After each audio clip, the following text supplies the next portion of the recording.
You know, it's always important to understand how to integrate and coordinate all the different assets, the asset classes that you have, but most importantly, to truly understand the advantages and disadvantages of every financial product that's out there. But you also have to understand how those advantages and disadvantages are when it comes to age and gender, occupation, and what the next phase of your life looks like. So today we're going to talk about, is a 401k actually worth it? The answer is not yes and it's not no. It's somewhere in the middle.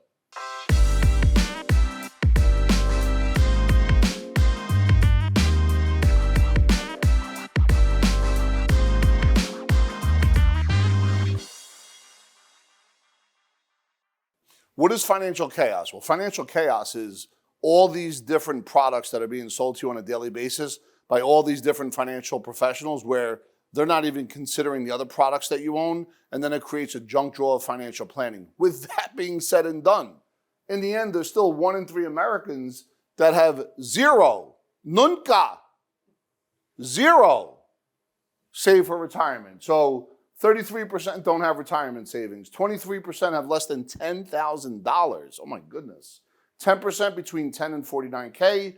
8% between $50,000 and $199,000. 5% between $200,000 and $299,000, and $300K or more, about 13%.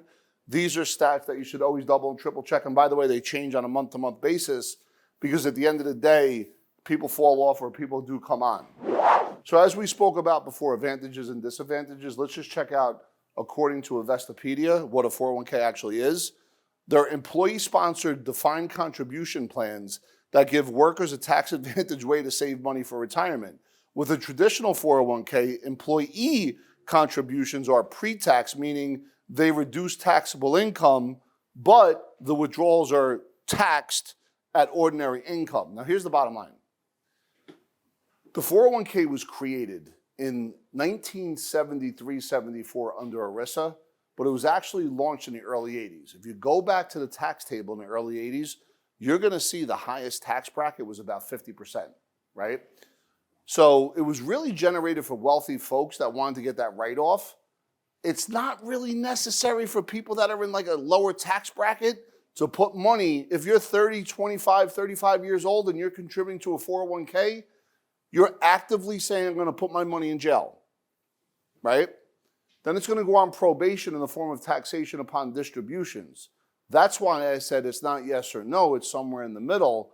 All of this stuff comes down to what is your goals and what is your objective. So if you look at a penalty for a 401k, this is simple. Let's say you're accumulating wealth, you're 40 years old, you have $500,000 inside your 401k. You want to buy a piece of rental real estate. Well, you could borrow $50,000, yeah. Then you'll have to pay it back with after-tax dollars just to get taxed on it again.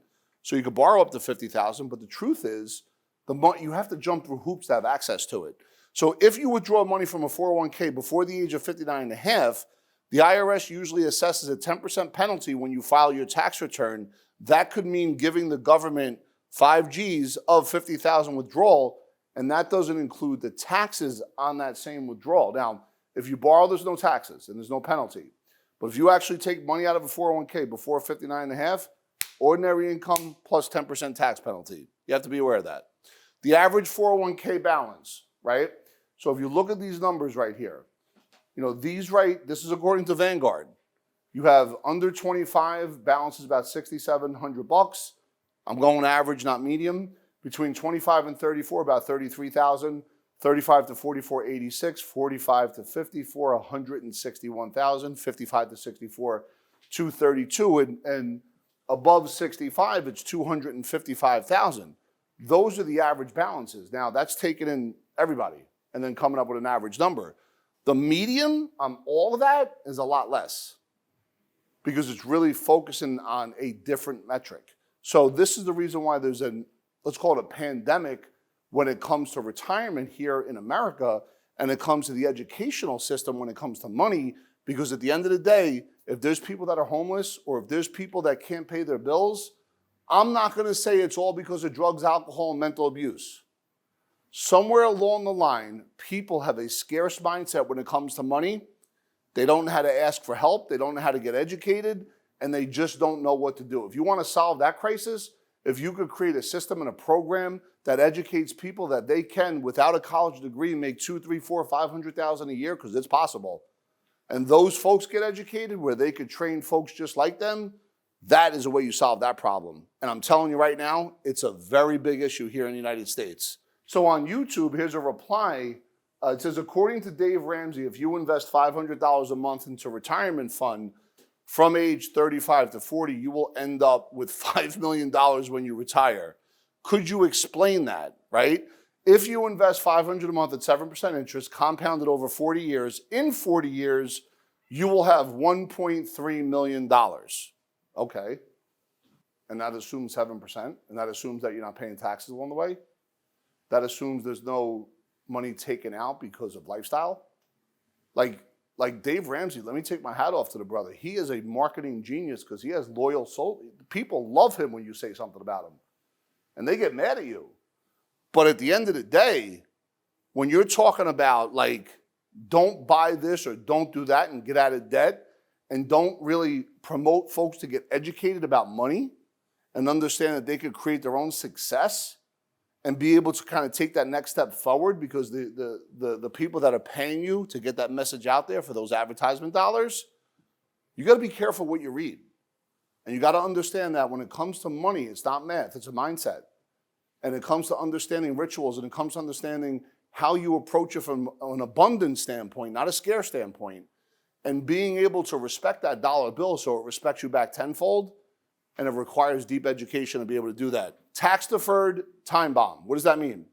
Well, today the highest federal tax rate is about 37%, but it has floated as high as 94%. We often hear this in 1944, right after World War II.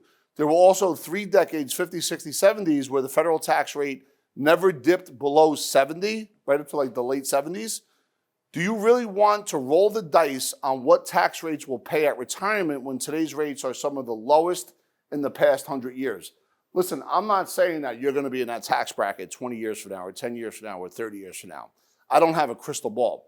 But what I am saying, and what we really stand for truth when it comes to how you look at your money, is how do you diversify within and amongst asset classes, reduce risk, understand tax potholes that are in the future by I dotting and T crossing and doing proper planning and not buying a bunch of products from a bunch of different people based on a bunch of different opinions. It's in that space that we think you can make some really good decisions when it comes to your money. Pros and cons of a 401k. And by the way, 401ks are phenomenal saving tools.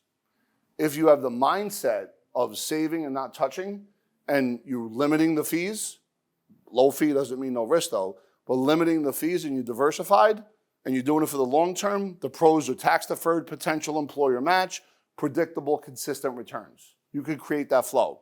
The cons, single-digit ROI, so now you're in the space where David Ramsey said that, hey, keep it in there for 40 years, do X amount every month. Okay, but there's a lot of assumptions there. You're going to give up control over your money, which to me is the worst thing, and then you have limited investment options. So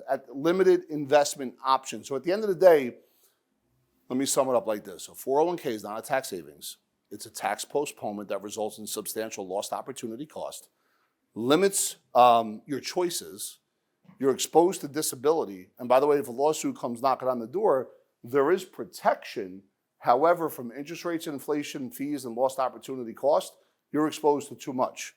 And at the end of the day, it's about investing or invest and diversify.